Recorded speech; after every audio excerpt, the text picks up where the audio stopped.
Welcome to What Is It About the Weather, a podcast where we explore the many ways that weather intertwines itself into our lives. I'm your host, Mark Chalanik.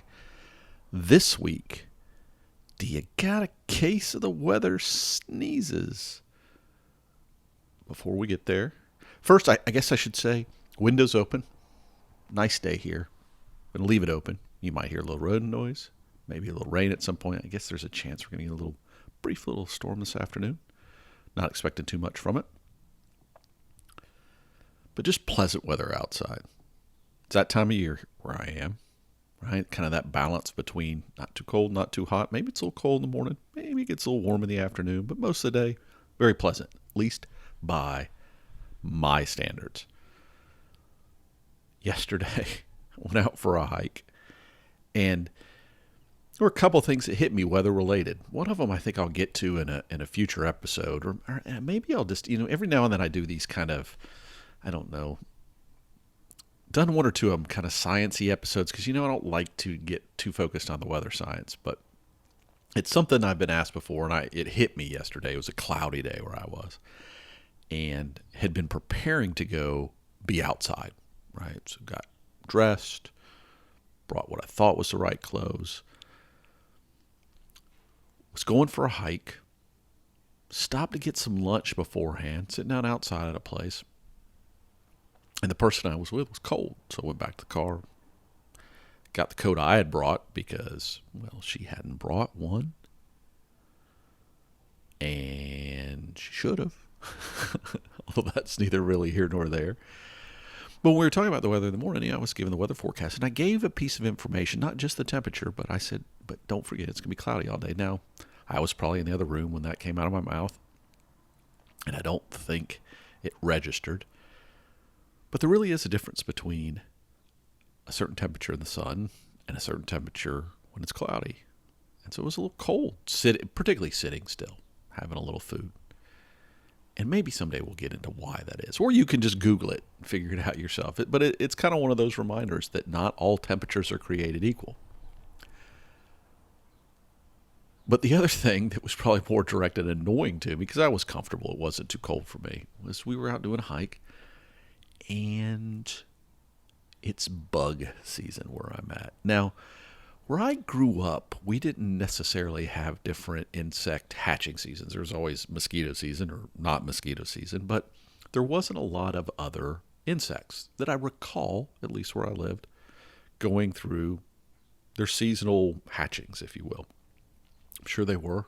Maybe I just didn't notice it, or maybe it wasn't the type of insects that bug you, no pun intended.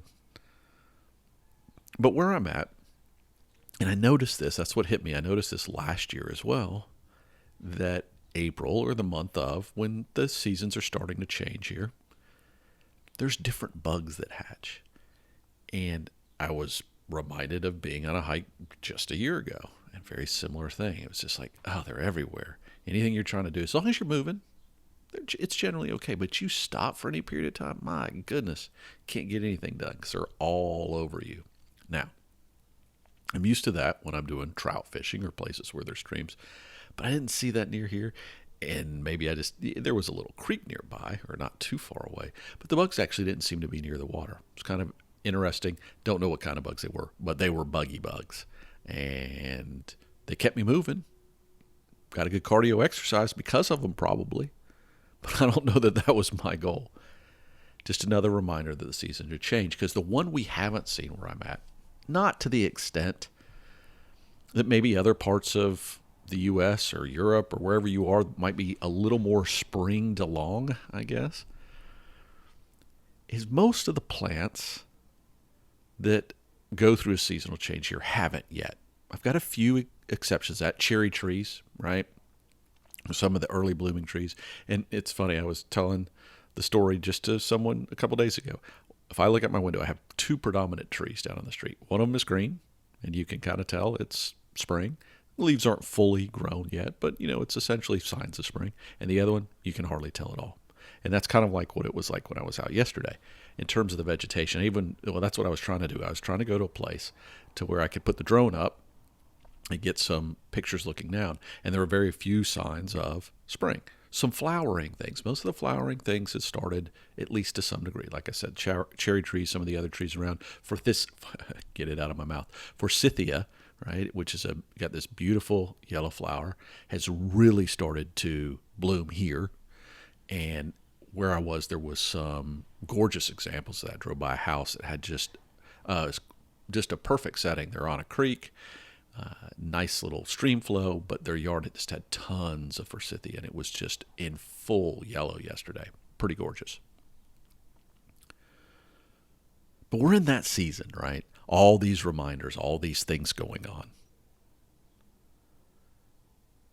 The bugs was dominant for me yesterday, but I could see it. I mentioned that one tree. That one tree produces a little bit of that green pollen you get. I grew up in the South where we get a lot of pine pollen, which is the visual reminder that it's pollen season.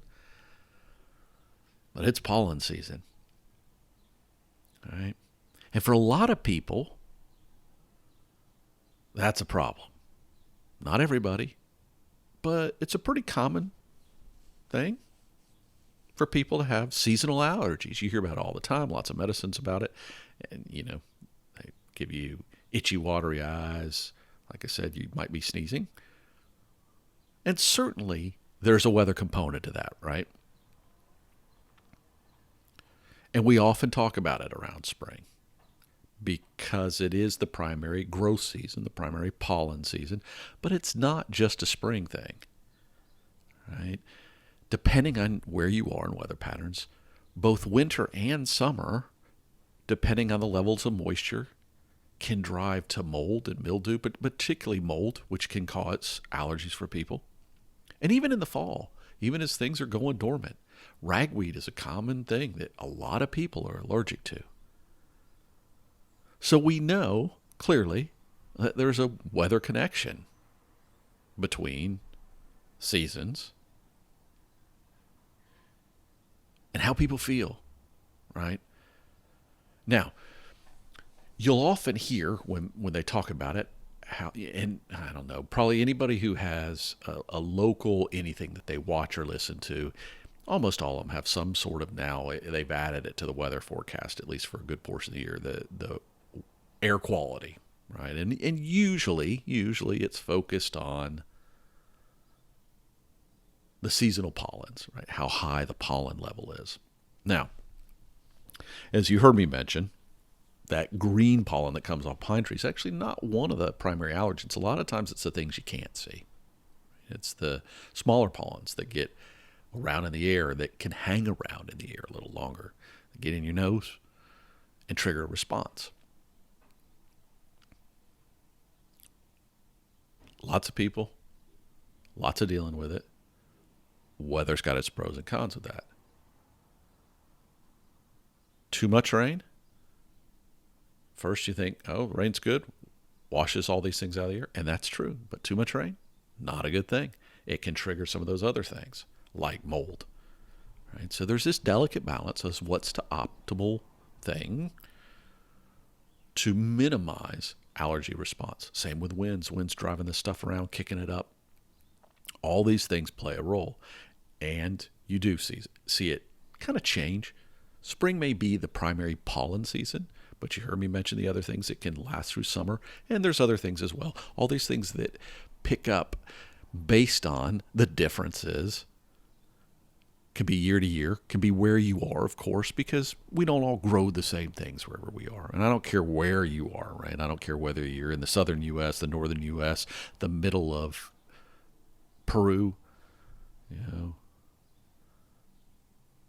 Ethiopia, Azerbaijan, Nepal, Australia. I don't care where you are. Most places have some sort of influence of weather with the local plant life, right, the local flora, that's going to drive a response for some set of the population. Not everybody suffers from allergies, although most people have some sort of reaction. We just may not even register it, or it may be just, it only happens in really severe cases. So we've got this whole weather, environment, human response thing. It's all interrelated. Okay. It just seems to be that it dominates the cycle when we're in pollen season, because maybe it's a reminder, partly also because we're coming out of winter when you don't think about it as much. Like I said, you can have mold and challenges like that. And of course, as I'm recording this and the really loud motorcycles going by, I guess it's the hazard of leaving the window open. But it's not something that you think about in the context of, am I allergic to the weather, right? All the stories you read about it, if you ever go type in Google, can, be allergic to the weather, allergy to the weather, they all kind of talk about it. They play this little game with headlines and try to grab you, and they get you to go to the story, but almost all of it captures those things I was just talking about, right? Which is more about how weather influences the environment around you in a good way or a bad way that can then influence your allergies. Now, there's a subcategory to that, of course. There's this category of the human body itself and how dry, for instance, or moist the air might be in terms of our own body's response. And this can have to do with the membranes in your nose. If you've ever gotten bloody nose, or someone who's sensitive bloody nose, that the level of moisture, and a lot of times they'll tell you, or even in general, that, use saline spray with your nose and stuff, keep it moist. And part of that is how our body is able to then respond to these different things in the air, if you will. So there's that secondary level. We got how the weather's interacting with the environment around us and how sensitive we are to those things that it interacts with. But, it's kind of a weather influences, but it's not the cause and effect. Then the secondary thing, we've got how the weather environment, both inside and outside, impacts our body such that it shapes how we might respond to those different allergens as well. But again, these are more ancillary. There's still this primary relationship between the allergen of some kind and our body's response. But seriously, can you be allergic to weather? Now, you've heard me mention before, I did an episode where I mentioned this idea of thunderstorm asthma, right? And the idea behind that is, you're not allergic to the weather, but severe thunderstorms can trigger, while we get the benefit of the rain, in theory, of pushing pollen out of the air, if the storm is violent and there's enough turbulence, that event can actually kick up the pollen and not get it rained out, and it can trigger a severe asthma attack. Or by the time it does rain it out, you've already had an asthma attack. And it's a real thing, right? I kind of laughed the first time I heard it, but the more I read about it, the more I understood what was going on. But again, not so much that you're allergic to the weather. So can you be allergic to the weather? This was what I was wondering about when I was going through it. And I came across an idea that suggests, actually, yes, we can technically be allergic to cold weather. This is the only example I found. Now, there might be others. Like I said, I ran through a gamut of searches, and my searches aren't always going to be fully complete, but here's what came back. All right. You can truly be allergic to cold weather. Now, urticaria, I think if I'm saying that right, is the idea that we have hives or rash response to something, but you can have a cold version of that. Essentially, instead of getting hives, for instance, from allergens or a medicine you might take, or any sort of fruit or vegetable or food of any kind that you might have an allergy to, if you're exposed to cold and you suffer from this condition, you can actually break out in hives. Think about that. You go outside, it's cold, you get hives. You come inside, you warm up, it eases, and it eventually goes away. Now, this can happen in cold weather, but I think the way they've really proven it was more about the fact that it can happen to people that are sensitive to it, that drink things that are too cold for their system, or even like on the lips. Like if they have this condition and let's say they eat ice cream and the ice cream touches their lips, it can cause this sort of outbreak. The interesting thing is they don't know why, right? So the understanding is it's a response to cold, but it's not clear what causes it. Just like a lot of things where we have allergies, we're not always 100% sure of the cause, right? We learn new things about that all the time. But essentially it means for people that suffer from this, that they've got to be particularly careful when they're in cold environments to protect themselves from this happening. And that's hard for me to imagine for myself, as an example. That would be a real problem for me. I love being in the cold. I love being out in the cold. I love to do things in cold weather season. And so if I constantly had to think about how cold I was when it's cold outside, I'm not sure I would enjoy it nearly as much. So that's a real bummer. I feel bad for those people. Now, maybe they've adjusted. Maybe they don't like cold, or maybe that's what triggered them not to like cold. And maybe for some of them, the response isn't so strong to worry about. But fundamentally, it's a situation where people are allergic to a weather variable, temperature, right? But again, it can happen, if you went inside somewhere and it was particularly cold, my guess is, like if you worked in an environment where the air conditioner was running all the time, you might suffer from it there as well. Now, I didn't see anything in the analysis that suggested that it's, below freezing or that. I think it's probably a relative thing, depending on the individual.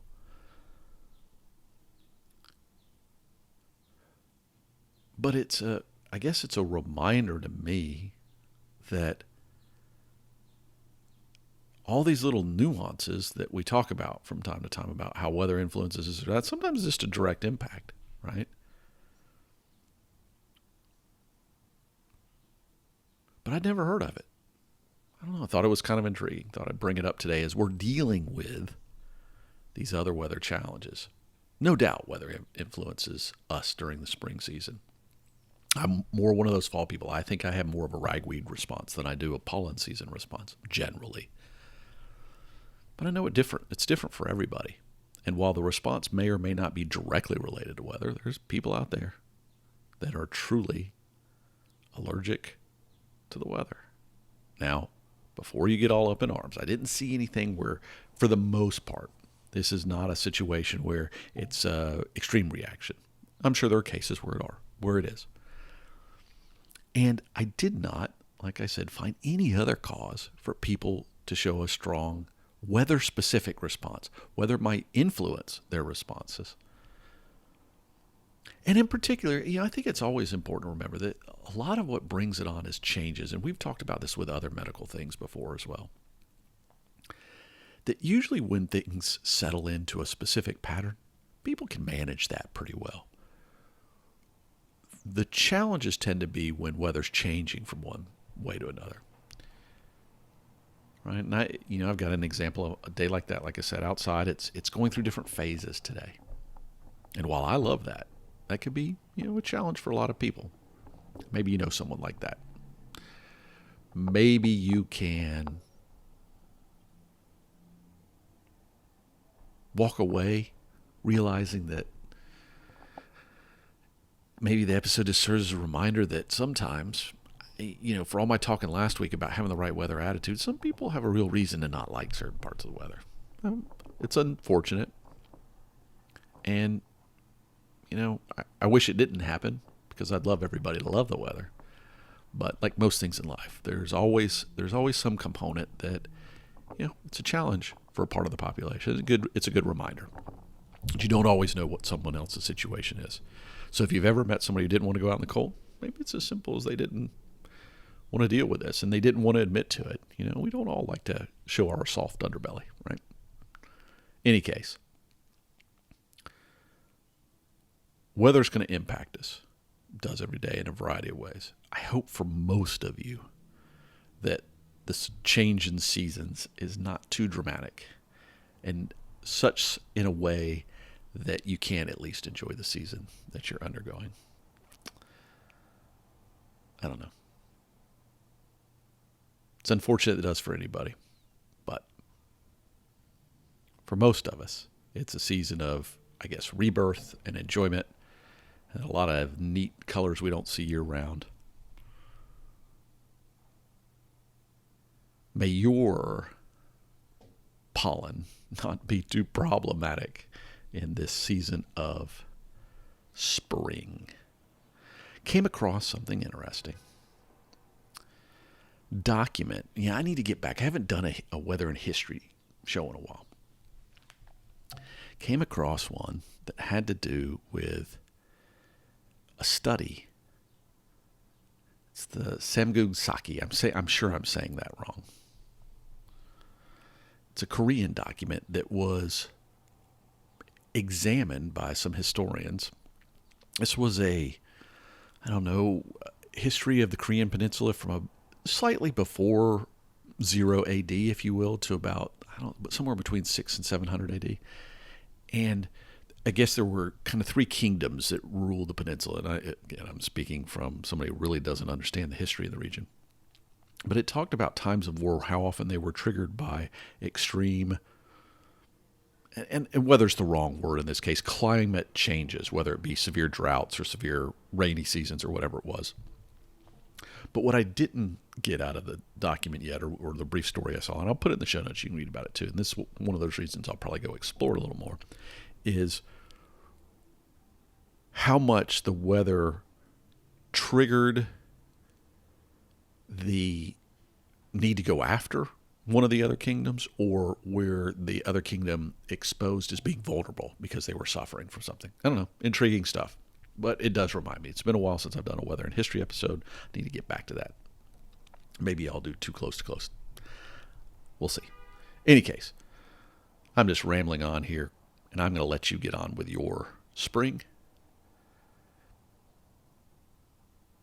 Enjoy the weather. Hopefully not too problematic for you. Hopefully it's allowing you to do the things you like to do and to get outside and enjoy life. But this episode, again, is a reminder that whether it's the weather directly, or more likely, the way the weather triggers things, the way the weather works with the world around us, that it creates an environment where there is so much more to weather than the weather itself.